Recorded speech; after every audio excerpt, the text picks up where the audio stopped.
to Spirits Podcast, a boozy dive into mythology, legends, and folklore. Every week we pour a drink and learn about a news story from around the world. I'm Amanda. And I'm Julia. And Amanda, since it's summer and we are kind of in our peak of growing and gardening season here in New York, I've been thinking a lot about nature spirits. Of course, you're spending time out there in the garden, you're seeing the bugs and the birds and the butterflies and the bees, and just thinking about like all the wonderful things that nature has going on every single day as we type away at our desks in our homes. Yeah, it's just kind of nice. Like I was realizing my mental health gets so much better when I just see green outside my windows. Like the minute my trees in the backyard started filling in, I was like, I can feel myself emerging from the like mental health cocoon I had wrapped myself in all winter. Totally. But Julia, am I getting the sense that we're talking today about some of the spirits and folklore that maybe animate some of that growth? Yeah. So when I think about nature spirits, one of the first things that comes to mind for me, because it's my specialty, it's the thing that got me into mythology in the first place, that is the Dryads of Greek mythology. And Dryads, in my mind, seem like something that is like a pretty clear image, but I have to ask, when I talk about a Dryad, Amanda, what comes to mind? Well, Julia, I think of like a sort of cloud of steam or fog in the shape of a lady floating its way out of a tree trunk. So I'm sort of imagining like the spirits of trees is what comes to mind for me. I don't know if that's right or wrong. I mean, Amanda, right on the money. Dryads are tree spirits. Yeah. Specifically, they are nymphs of trees, which nymphs in general are kind of the personifications of nature in Greek mythology. There are nymphs of springs, which are the naiads. There are sea nymphs, which are the nereids. There are ocean nymphs, which are the oceanids. There are mountain nymphs, which are the oreads, etc., etc. So we are talking about dryads, which are tree nymphs, but in fact, they are originally even more specific than that. Really? Yes. So originally, dryads referred to the nymphs of oak trees, not just all trees, just oak trees. Fascinating. Why were oaks something special? Were they like bigger and older? Well, oaks in general were associated with Zeus, and Zeus being the king of the gods, basically. Fuckfather, yeah, we know. Exactly, the fuckfather himself. It was important that, like, if we're going to talk about, like, spirits of something, we should be talking about the trees that are specific to our boy Zeus. Fair. It wasn't until later that it began to be used as this kind of overarching term for all tree nymphs. And translating it from the Greek, dryad literally means oak. Well, that'll tell you. I mean, I wish there was more fun etymology to it, but sometimes things are just literal, and that's fine. That's okay, too. So once dryad kind of became a general term for tree spirits, the category was sort of further broken down into dryads of various different trees. And we'll break them down a little later in the episode, but what we have are the hamadryads, which were the ones that were specifically associated with oak trees and were like so connected to their trees that if the tree died, the hamadryad would die with it. Oh, I sort of assumed that of all dryads, but maybe they can move between trees. Yes, I think that in general, like, it was like, we're associated with this kind of tree. And so in general, they would be kind of all over the place. Often they would choose a specific tree, but it's only the hamadryads that would be, their life force was so connected to it. And I'll talk a little bit more about that later. Wow. But there were also the melii, which were associated with ash trees. There were the caryatids, which were associated with walnut trees. There were the epimeliads, which were associated with fruit trees, usually specifically apple trees, as their name kind of implies. And the Daphnae, who were the nymphs associated with laurel trees. There were also the Oreiades, who were the nymphs of conifer trees, specifically mountain conifer trees. I don't really know if there's much of a difference between like a conifer and a mountain conifer, but specifics are important, I guess. Right on. So all in all of these kinds of dryads were considered these like minor goddesses, though it should be noted that not all trees were associated with a dryad. So like normally dryad trees were found in sacred groves rather than just like randomly found in a forest or in nature. Okay. Though, that could happen. So you had to be a little cautious about things. I'm really not sure if it's one of those situations where like sacred groves are sacred because they contain dryad trees, or if it's that dryads were just tied to trees that happen to grow in sacred groves. It's a real like ancient Greek chicken or the egg situation. The first one seems more likely to me because you sort of like you walk in, there's a sense of presence to a sacred grove, I would imagine. I've certainly felt that when walking around, in nature myself. And it feels more likely that I would derive the presence from the fact that there are dryad occupied trees nearby than the dryads being like attracted to groves that are made sacred by something else, which I don't know who else would do that or what else would do that. But it seems to me that like the presence of the dryad is what would kind of attract other forms of like, sacredness. But we do have plenty of gods that are associated with like nature and that sort of thing. So like, it could have been like a grove made sacred by Artemis and then all the dryads showed up and were like, we're here to party. What's up? Or also very true. Or like someone like Pan, or even like, just like wilderness gods in general, I think might have already had sacred groves that the dryads were attracted to. Fair enough. But speaking of the kind of chicken or the egg, let's talk about a not all rectangles are squares, but all squares are rectangles situation, and talk about dryads versus hamadryads. Hell yeah. Now, hamadryads are nymphs of oak trees, just like the more specific definition of dryad that I mentioned earlier. And we already know that dryad means oak, but when you add the prefix of hama to it, it adds the meaning of like together or concurrently, which makes a lot of sense because, as I mentioned earlier, they are the ones that are born bonded to a specific tree and their life is connected to the life of that tree. Right on. And yeah, I guess I've been picturing the dryads as having like some amount of corporeality or sort of like spiritual body that is different to the tree itself. But it sounds like the hamadryads specifically are like very intertwined. Yes. I want to keep in mind, like, we're going to talk a lot about like nymphs and dryads and stuff like that. These are both literal and metaphorical personifications of trees. So there are many stories where it's like, the dryads were out there dancing around in the fields and then a hunter came across them and they turned back into their trees. Got it. And then there is like this also idea that like the trees exist and the dryads can kind of just like merge with them, a la, I don't know, like Shadow Cat from X-Men or something like that. Nice. All right. So, but that's like kind of the vibe that you should be picturing in your head when we talk about these stories. Cool. So there are some interpretations that hamadryads, like I said, were the trees themselves, whereas other versions, the dryad is like simply the spirit of the tree and can exist outside of it. But as I mentioned earlier, if an oak tree was to die, then the hamadryad that was connected to that tree would also die. And because of that, it's a bit of a theme that features heavily in stories about hamadryads. There's a lot of stories about mortal beings basically having to ask the gods or ask for a sign from the gods before cutting down a tree, just to kind of like have the permission, for fear that they might harm or kill a hamadryad and be punished by the gods for that misdeed.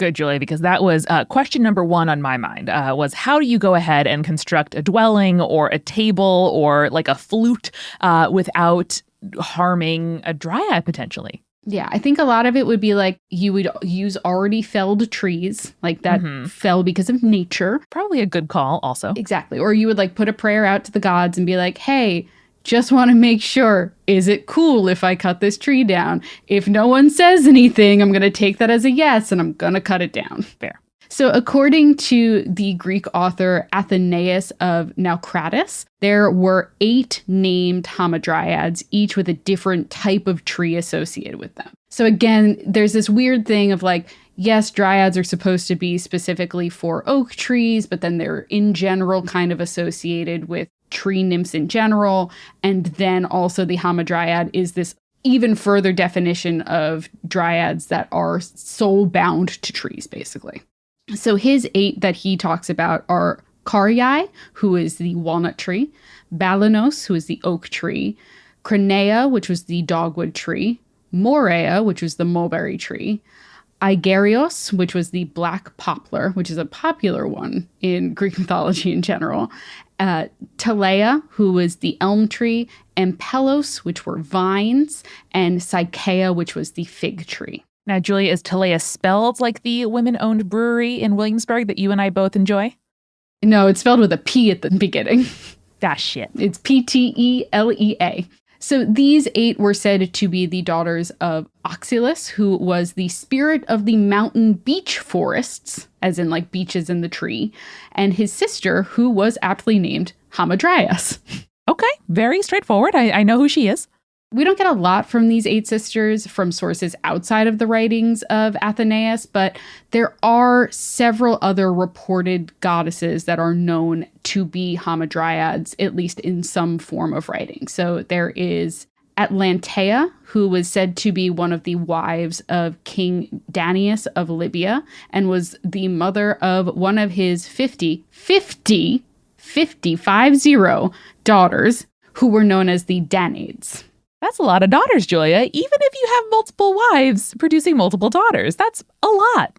I mean, if you have 50 wives, that's only 1 daughter per wife. So that's not terrible. But you're also like, there's got to be something mythological going on there if you're only having daughters, you know? Or mathematically, you have, a fairly equal proportion of sons and daughters. And so then you have produced 100 children, which even if you, again, have 50 wives, that's going to take a few years. And that's quite a lot of babies. Yeah, yeah. How do you build a nursery the size of a house? Interesting. I think you just have to give each wife their own house. I mean, certainly, but I feel like there's also the potential of kids getting mixed up, and then you can have a real son of the favored wife versus son of the least favored wife scenario. I'm sensing a lot of mix-ups happening. I agree, and it makes it even more confusing because there is another Hamadryad who is also said to be a wife of Danaus named Phoebe, because apparently this guy has a type. I mean, 50 wives, you have fairly okay odds that more than one of them will be Hamadryads. That's fair. So the fact that these 2 are Hamadryads in general is not really important to their stories, unlike the story of Chrysopelia, who is another Hamadryad. Now, that name sounds like a flower. Yes, it does. It really does. It kind of looks like a flower name, too. But again, we get so many flower names, Amanda, from Greek mythology. It's very true. I'm basically saying that color blue sure looks like blue because they're essentially a circle.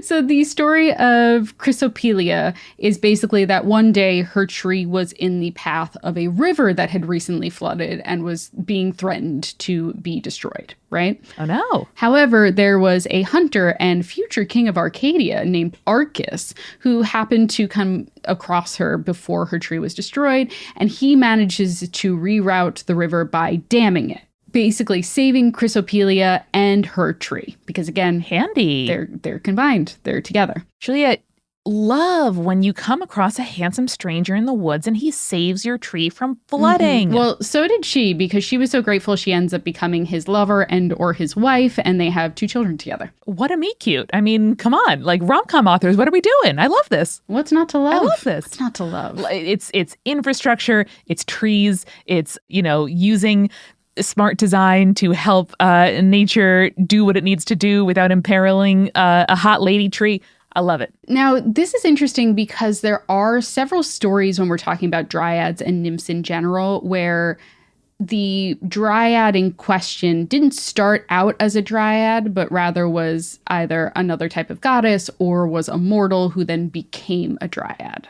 And is that a good thing for her? Or is that more a punishment, now you're a flower? It's a mix. Okay. So the first one I'm going to tell you is it's a good thing. Okay.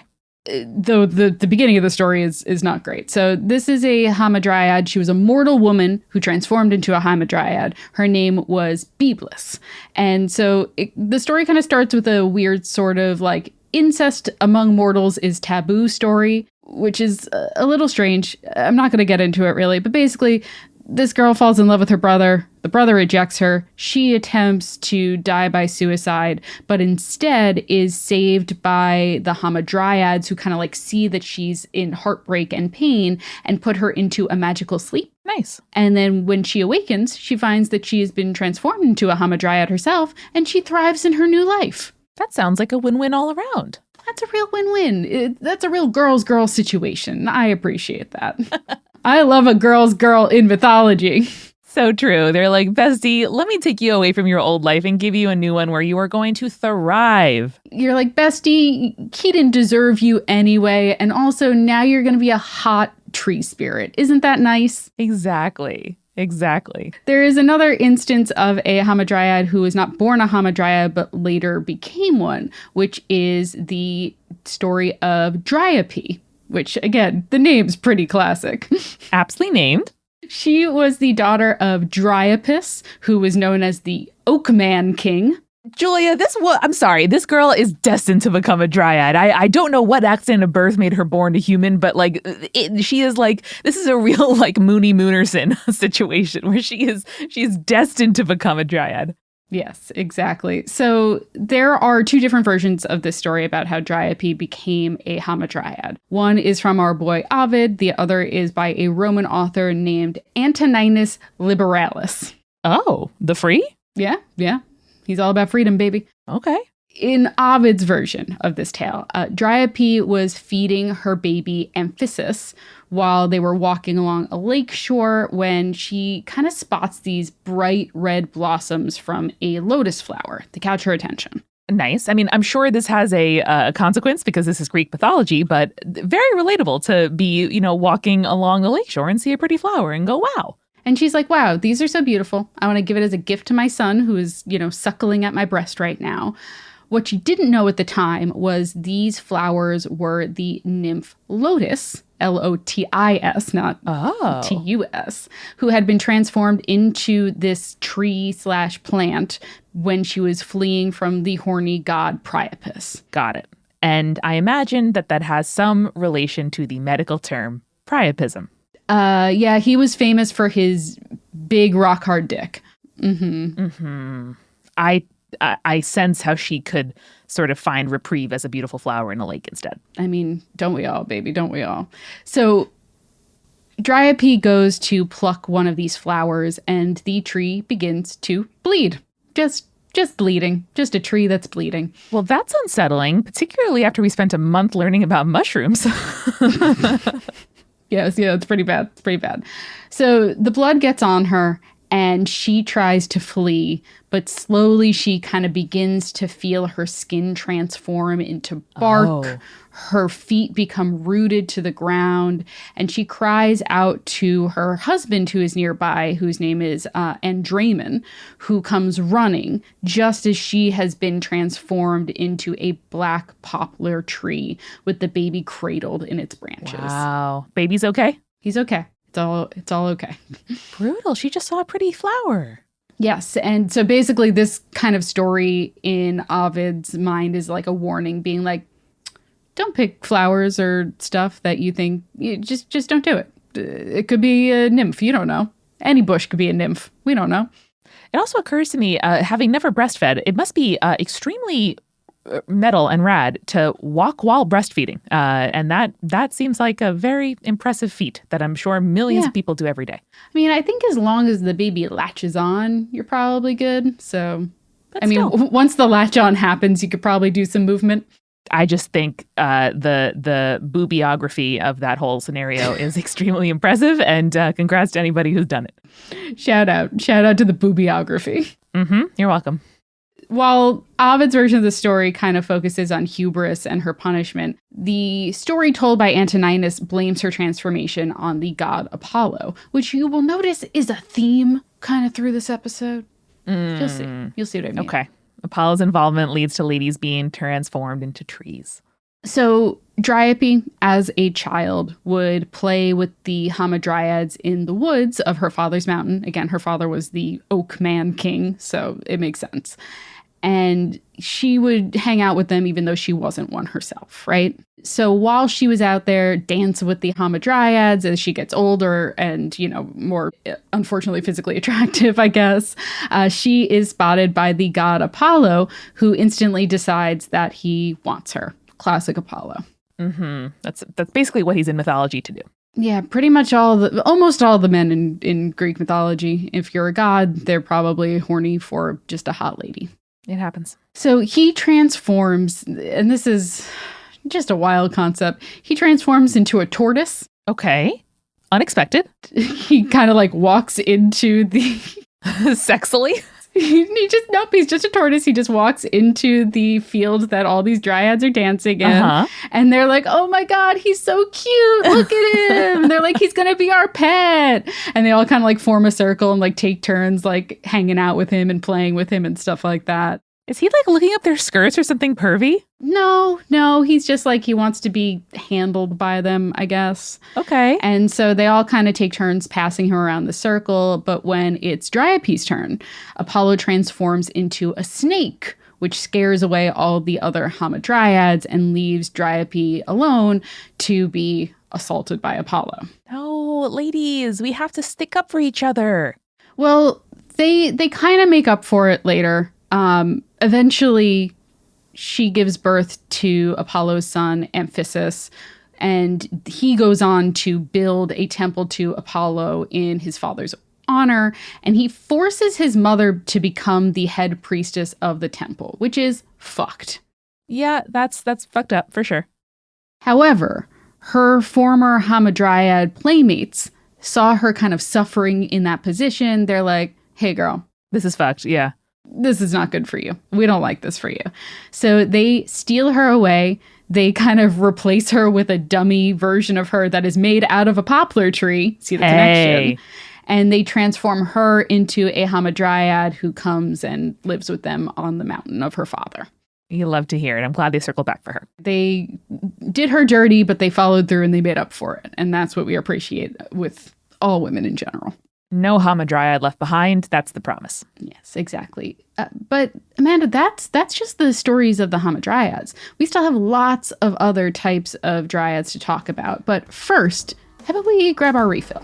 I'd love to.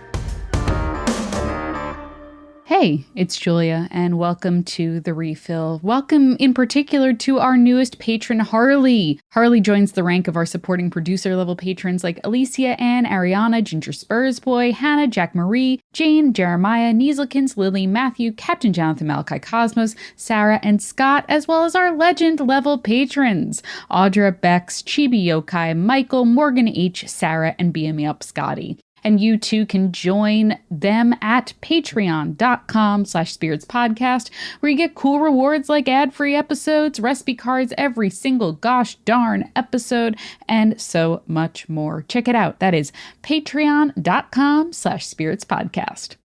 I have a recommendation for you this week, and I have really been enjoying the new season of The Bear. Let me tell you, I love cooking. I love cooking shows. And a fictional cooking show, that is so my jam. It stresses me out, but in a way that like the stakes are low, so the stress is not that big a deal. And it's just something that I really like about the show. I really enjoy The Bear, and if you haven't checked out season 3 yet, check that out.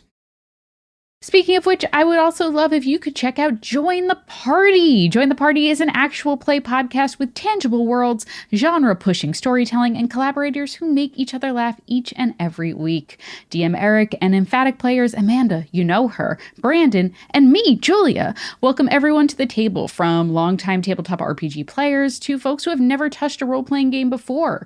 You can hop into our current campaign, which is getting really good, I might add, which is a pirate story set in the world of plant and bug folk, or you can marathon through our completed stories like the Campaign, which is perfect for summer, a Monster of the Week game set in a weird summer camp, Campaign 2 for a modern superhero game, or Campaign 1 for a high fantasy story. And once a month we release the After Party, where we answer your questions about the show and how we play the game. So what are you waiting for? Pull up a chair and join the party. Search for Join the Party in your podcast app or go to jointhepartypod.com. This episode of Spirits is brought to you by Wildgrain. Wildgrain is the first ever bake from frozen subscription box for sourdough breads, fresh pastas, and artisanal pastries. Every item bakes from frozen in 25 minutes or less with no thawing required. And the team at Wildgrain just sent me a new box with some delicious stuff inside. It is officially like tomato and gardening season in my household. So when they sent me a bunch of fresh pastas, I was like, I know exactly what I'm going to do with this. I'm going to make some sauce out of the fresh tomatoes in my garden, and I'm going to absolutely love it. And I love the variety of different pasta shapes that they have. I am a big fan of like a bucatini and stuff like that. So if you have a favorite pasta shape, I bet Wildgrain has an amazing fresh version of it. And of course, I love their croissants. Croissants in the morning on a Sunday when Jake wakes up before me, and then I smell croissants when I wake up in bed. They are the best. And Wildgrain is the best croissants I've ever had, hands down. It is so freaking easy and great, and I love it. And you can now fully customize your Wildgrain box so you can get any combination of bread, pastas, and pastries you like. If you want a box of all bread, all pasta, or all pastries, you can have it. Plus, for a limited time, you can get $30 off the first box, plus free croissants in every box when you go to wildgrain.com/spirits to start your subscription. You heard me. Fresh croissants in every box and $30 off your first box when you go to wildgrain.com/spirits. That's wildgrain.com/spirits, or you can use promo code spirits at checkout. We are also sponsored this week by Blueland. And did you know that you're eating and drinking roughly a credit card's worth of plastic a week? I hate knowing that, but it is important to know. That's because the film around your dishwasher pods are actually made of plastic, and it is contaminating our water supply, generating hundreds of microplastics that we end up ingesting. But Blueland has set out to do something about it by eliminating the need for single-use plastic in products that we reach for the most. Did you know that it is plastic-free July? On average, people generate 1,847 pounds of plastic waste per year, underscoring just how important the Plastic-Free July movement is. And individual actions do matter, and the impact can add up quickly. And because Blueland is on a mission to eliminate single-use plastics, they are reinventing cleaning essentials to be better for you and for the planet with the same powerful cleaning ability that you are used to. Blueland is trusted in over 1 million homes, including mine, and I really, really love it. They use no single-use plastic in any component, from their bottles to their tablets to their wrappers to shipping even. Their tablet package is fully compostable, and they are effective and affordable. Their dishwasher tablets are proven to perform on baked on, burnt on stains with no rinse aid needed. And in my house, baked on is important. You know, my plates are constantly baked on. And you can get even more savings by buying refills in bulk or setting up a subscription. Their subscriptions are customizable and convenient, so you never run out of your most used products. I love their dishwasher tablets. I use them all of the time. I also really love their toilet cleaning tablets. I talk about them probably every time I read one of these ads, but I genuinely like them. It's like a bath bomb for my toilet, and it is the gosh darn best, and it makes my bathroom smell amazing and lemony fresh. So celebrate Plastic-Free July with up to 25% off your Blueland order. This is a special limited time offer. Go to blueland.com/spirits for up to 25% off. blueland.com/spirits for up to 25% off. And finally, this episode is sponsored by BetterHelp. And I know that I am constantly comparing myself to others. It's something that I'm working on.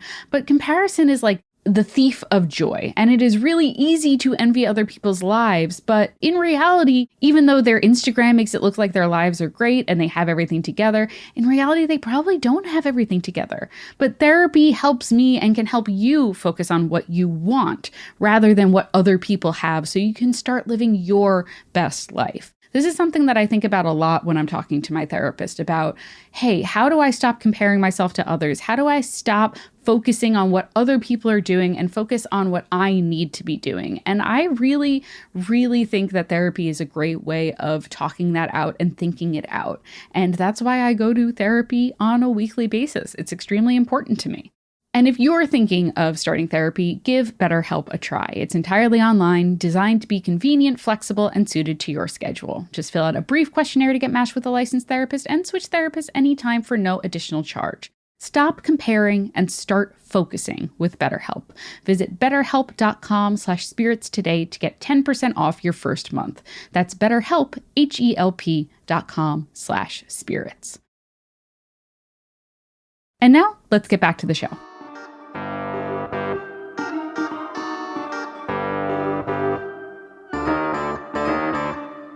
Amanda, we are back, and because we're talking about dryads, I love the idea of a cocktail that you can get most of the ingredients out of your own garden. Amazing. This one is called the Verdant Garden. It's made with herbal gin, tender herbs, kind of like mint or basil, and even like maybe some tarragon or some dill, just like kind of whatever you have on hand, as well as some cucumbers if you happen to have those in your garden.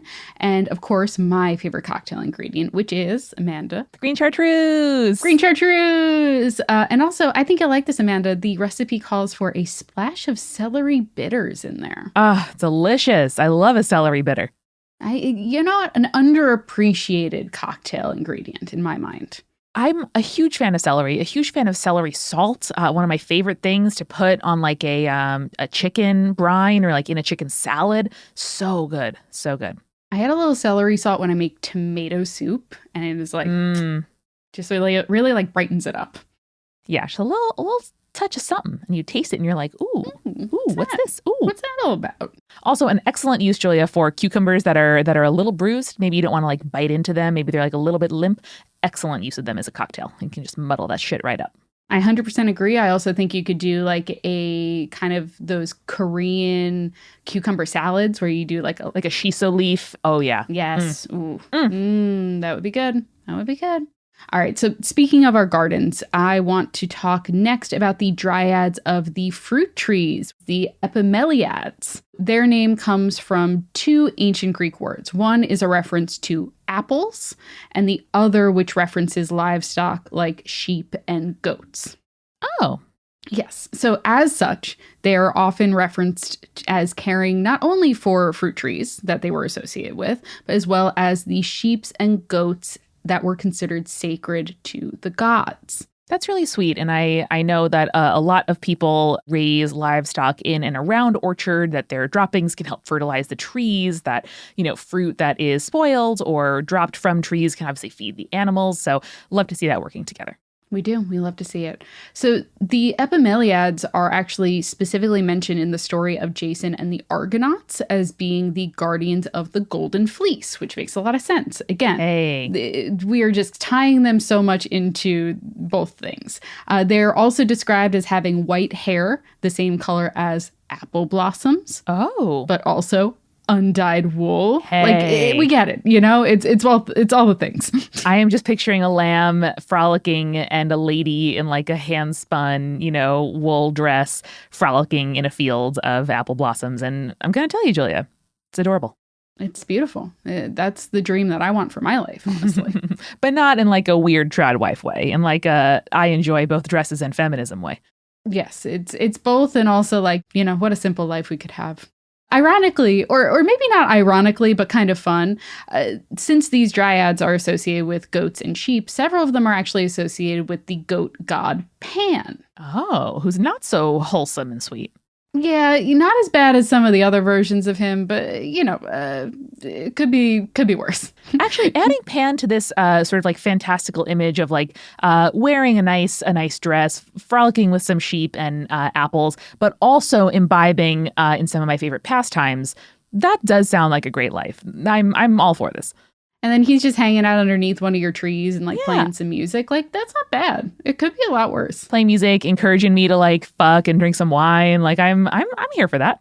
There was one epimeliad named Sinoe who was said to have been the one to nurse Pan as a baby. Makes sense. One of the supposed mothers of Pan was a dryad named Penelope, not the same as Odysseus' wife, who was said to have given birth to Pan after she slept with all of the men that were pursuing her at the time, making it unclear who Pan's biological father is in that version of the story. Okay, don't love the slut-shaming. Do love that for her. Amanda, but it's just the plot of Mamma Mia. That's true, but Amanda Seyfried is not a like half goat, half woman. And it feels like there's some kind of implication that like having sex with too many people, concurrently or around the same time yields like a, like hybrid sort of child in a way that I don't love. But I do love that Pan might have like, 5 to 10 daddies. And one of them probably is Colin Firth. I think one of them has to be Colin Firth. Yeah. He just got time traveled back to ancient Greece. And he's like, somehow Alexander Skarsgård's dad's in the mix. I also just think like she's already associated with like sheep and goats and stuff. So I don't think it's like, because she slept with so many men, that's why she gave birth to a half goat man. But okay. I feel you. I understand the concern coming from that story. Thank you. I'm being protective of my girls over here. I feel you. The last two epimeliads worth mentioning were actually sisters and the daughter of Helios. One was named Lampetia, which her name means shining, and the other was Phaethusa, which means radiance. Both beautiful names. Wow. Both great names and particularly good names for the daughters of the sun god. Mm-hmm. So these daughters were charged with tending to Helios's sacred herds, specifically his sheep and his cattle. And they were part of the Heliads, which were basically the daughters of Helios. They were associated too with the Dryads because there is a story in which their mortal half-brother, whose name was Phaethon, he was killed trying to drive his father's sun chariot across the sky. And in their grief, they were transformed into poplar trees. Oh, damn. So that's the story of our cool little apple goat girlies. We'd love to see it. Love them. Apple goat girlies, I think nowadays would like own a farm somewhere upstate that is mostly rented out for weddings. Yeah, that's pretty good. Yeah, and they like teach goat yoga and stuff like that. I think that would be really cute. That's what I want for them. Mm. Next up, we're going to talk about the Daphnae, because in my mind, their namesake Daphne is kind of the quintessential dryad and nymph story. Have you heard the story of Daphne before, Amanda? Maybe vaguely, but not recently. Okay, we'll get to it. But Daphnae refers to, as I mentioned earlier in the episode, dryads of laurel trees. And Daphne is really the only Daphnae of real note. And she actually didn't even start out as a dryad, but rather a naiad, which are typically nymphs that are associated with fresh water sources. So like springs and rivers and stuff like that. Makes sense they go hand in hand, but tell me more. Yeah, I mean, most of these kind of trees grow along sources of fresh water, so it would make sense that they are like somewhat connected. So there's a couple of different versions of the story of Daphne, but probably the most popularized and well-known version of the tale is from Ovid in his Metamorphosis. So it starts with a feud between Eros and Apollo after Apollo insulted Eros's archery ability. Okay, fair. Now, Eros, famously, he would use gold-tipped arrows to make people fall in love. While Apollo was famously talented in archery, he was matched only by his sister Artemis, but still, you don't tell the guy with magic arrows that you're better at archery than him. Yeah, it's like pissing off your friend with a car. And it's like, you really do have to think to yourself, is it worth pissing off my friend with a car? Because I might feel like I'm right, but also, who is going to take me to Massapequa for all-American burgers? That's a great Not question. me. I don't have a car. What a Long Island pull. I love it. So Eros obviously very pissed and basically was like, well, I'll show you how good at archery I am, and then shoots Apollo with his arrow, there it is. Which makes Apollo infatuated with the next person he sees, which is Oh, is it a tree? It's the nymph Daphne. Hey. So to vex Apollo even further, he shoots Daphne with a lead-tipped arrow, which basically makes Daphne repulsed by the very idea of Apollo. Incredible comedy. So Apollo starts chasing after Daphne. Yeah. She is like, abso-fucking-lutely not. I want nothing to do with you. She starts running. He's like, it's fine. I don't want to hurt you. But because of this enchantment, and like, even if she wasn't enchanted, it would be fucking scary to be pursued by a god, especially Apollo, given his history. Given just his whole thing, frankly. Yes. So she keeps running, which I say, good for you, girl. Fair. Eventually, Apollo manages to catch her, but before he can really do anything to her, Daphne calls out to her father, which is the river god Peneus, who transforms her into a laurel tree just as Apollo tries to wrap his arms around her. So then Apollo has a face full of bark. Exactly. So Apollo wraps his arms around her and he's like, ah, shit, this is a tree. I really actually love this portion from the Metamorphosis, so I'm going to read it for you, which is, a heavy numbness seized her limbs. Thin bark closed over her breast. Her hair turned into leaves, her arms into branches, her feet so swift a moment ago stuck fast in slow-growing roots. Her face was lost in the canopy. Only her shining beauty was left. Beautiful. Yes. So Apollo, arms wrapped around this tree, still in love with her, even though she's now a tree, decides that the laurel tree would become his sacred tree, and from now on, the laurel wreath would be an honor bestowed by the god. Lovely. Yes. So as such, all dryads associated with laurel trees were named after the first laurel tree dryad, which was Daphne. Right on. Sorry for Daphne, but I hope she enjoys her life as a laurel tree. Yeah, you know what? Me too. And as we've kind of established, like, dryads in general, they're not usually always stuck in their tree form. So she probably was like, okay, he's gone. And then, like, was back out of it. Good. I like that for her. I hope it's good for her. So the last group of dryads that we're going to be talking about are the Milii, which are the ash tree dryads. And they're mostly written about by the Greek poet Hesiod, who we've talked a lot about here on the podcast. Now, he has a really fascinating origin for the Milii. So his origin is when the Titan Cronus castrated his own father Uranus, who is the primordial being of the sky. Drops of blood were said to have fallen onto Gaia, who is the primordial earth goddess, right? And when those drops of blood fell, the Milii sprouted from her, growing into ash trees and their dryad versions. Very cosmic origins. Very cosmic origins, kind of cool. Like, I think oftentimes when we're talking about, like, goddesses, and particularly nature goddesses, they don't have very, like, metal origins. That's a pretty fucking metal origin. You know what I mean? Yeah, it's usually like born a beautiful human, pursued by a god, became a god or a godly figure. Yes, yes. So Hesiod also claimed, giving these guys even more of a cool metal origin, that they were the mothers of the men of Hesiod's Bronze Age. So if you don't know anything about Hesiod, Hesiod was kind of the one who was like, oh, well, I'm going to break down all of the, like, ages of men, from, like, the early age, the golden age, the silver age, the bronze age, the age of heroes, etc., etc. Got it. The Milii were the mothers of the men of Hesiod's Bronze Age, with Zeus having either been, like, the father of these mortals or having made the mortals, like, physically out of the ash trees of the Milii. Interesting. So they also had the distinction of nursing the infant Zeus when Rhea hid the infant from Cronus, who at that point had swallowed all of the other children that she had given birth to, concerned that one of those children was going to usurp him.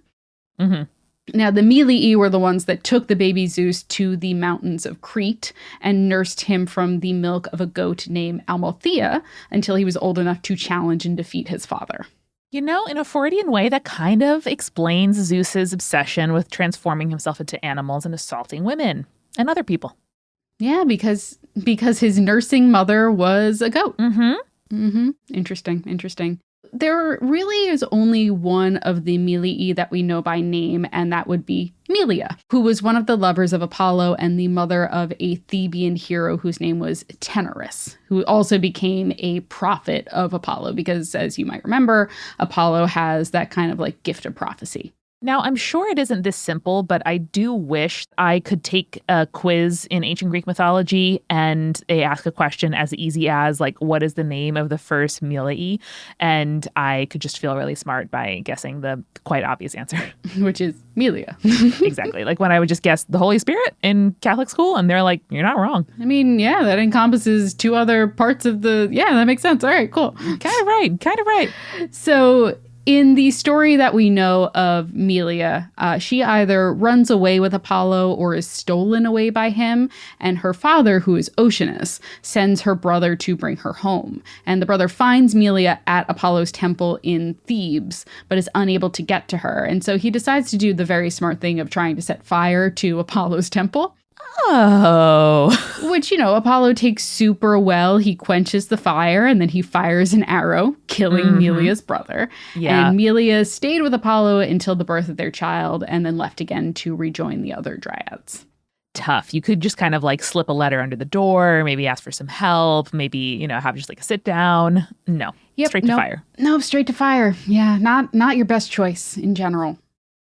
But a good story. For sure. It's also worth noting that there are a couple of Dryads that don't specifically fall under any of the more specific categories of Dryad that we've talked about so far.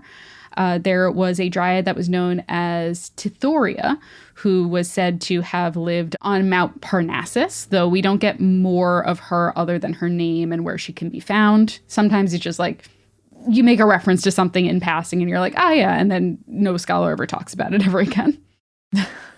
There was a Dryad that shared a name with one of the muses, Erato, who was both a priestess and a prophet of the god Pan, and was one of the Dryads that was said to have been married to the hunter Arcus, who I talked about earlier on when I spoke about the Hamadryad Chrysopelia.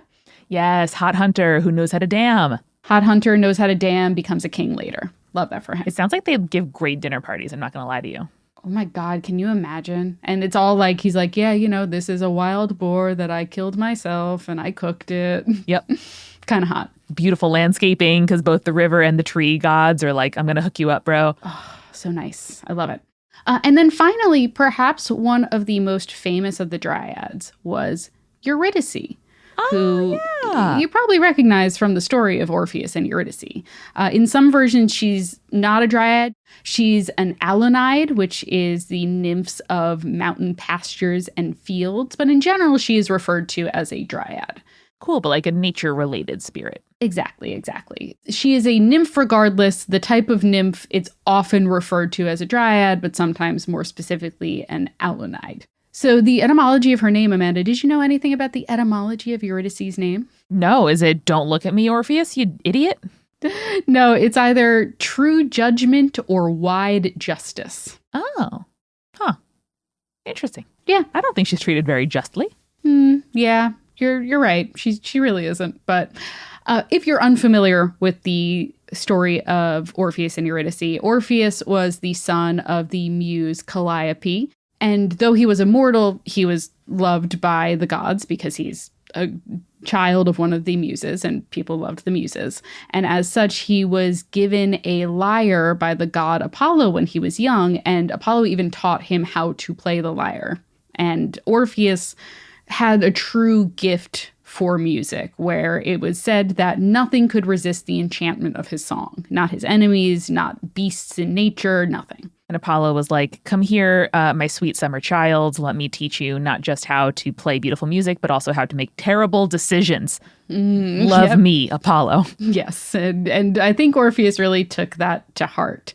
He falls in love with the Dryad Eurydice, who in turn loved him, was charmed by his music. They end up being married, though, like, it's almost immediately like you're like, something is going to go wrong here, because the god of marriage ceremonies, Hymen, he predicts at their wedding that their marriage would meet a tragic end. Well, Julia, that's bad. That's bad.